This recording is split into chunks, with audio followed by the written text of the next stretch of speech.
Depuis le temps on se connaît, nous. 4-5 ans 4-5 ans, ouais. Moi, j'ai eu personnellement plus que des frustrations. Il y a vraiment un questionnement existentiel sur le rôle d'un administrateur, certainement un administrateur indépendant, invité. Je suis administrateur dans quelques sociétés. Et je me suis vraiment dit que la façon dont tout le setup fonctionnait, il y avait vraiment des choses à craquer. Et ça fait plus de 14 mois qu'on travaille sur le projet. Aujourd'hui, on a compris ce que les concurrents proposaient.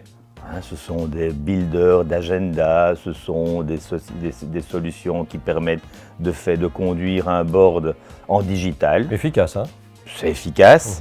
Par contre, le cœur du problème des sociétés, de cet actionnaire face à l'opération de la société, donc la charnière, c'est le conseil d'administration qui préside quand même au destin d'une société, mais comment faire pour véritablement donner non pas des rétroviseurs, mais de pouvoir projeter l'ensemble des administrateurs dans le futur, dans le monde du possible. Et alors là, je ne vais pas commencer là-dedans, mais là on s'est dit, il y a quelque chose de vachement important. Et en fait, un board member, ça n'en reste pas moins un être humain. Exactement. Et donc en fait, toutes les difficultés qu'ont les êtres humains de pouvoir se constituer une forte conviction, de prendre des décisions, d'avoir une dynamique d'échange, eh bien, ils existent aussi au sein d'un conseil d'administration. Et c'est ça sur lequel on a travaillé depuis plus de 12 mois avec des équipes produits, avec des équipes de développement, avec nous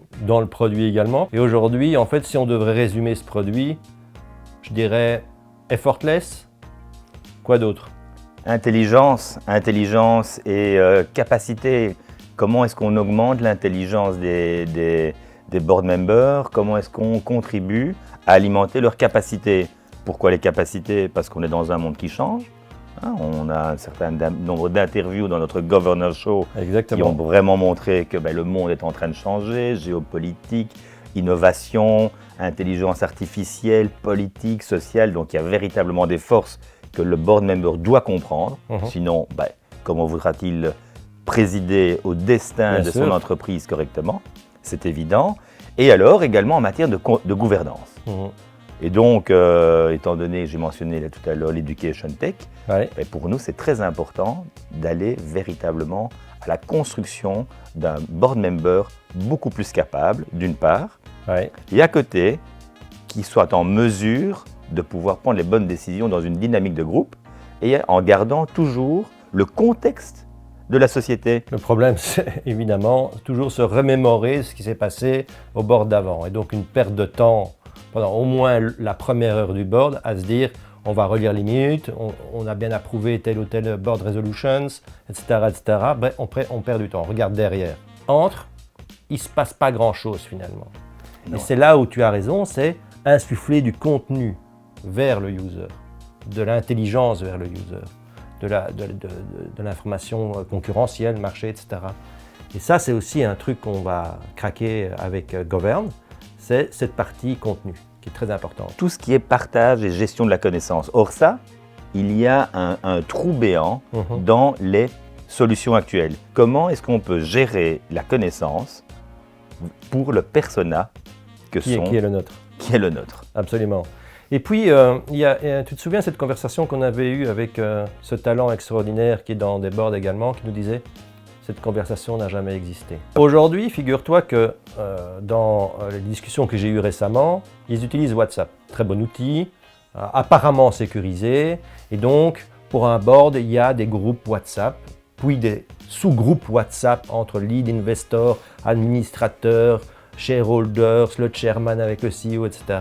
Toutes ces conversations parlent parfois de sujets excessivement confidentiels, comme une acquisition, etc.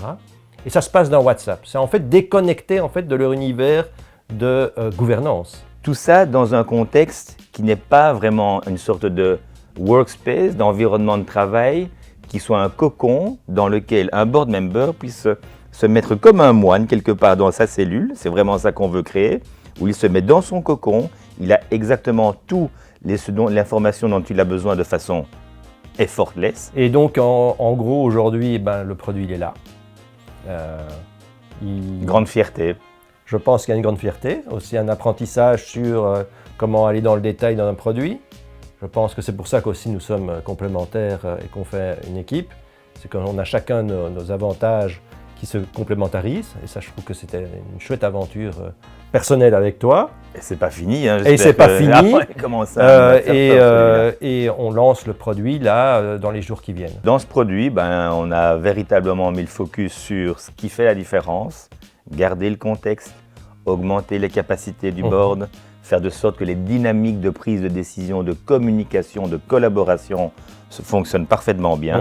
Il y a les venture capitalistes, les private equity funds, qui ont en portefeuille 30, 40, 50, 60 clients à gérer.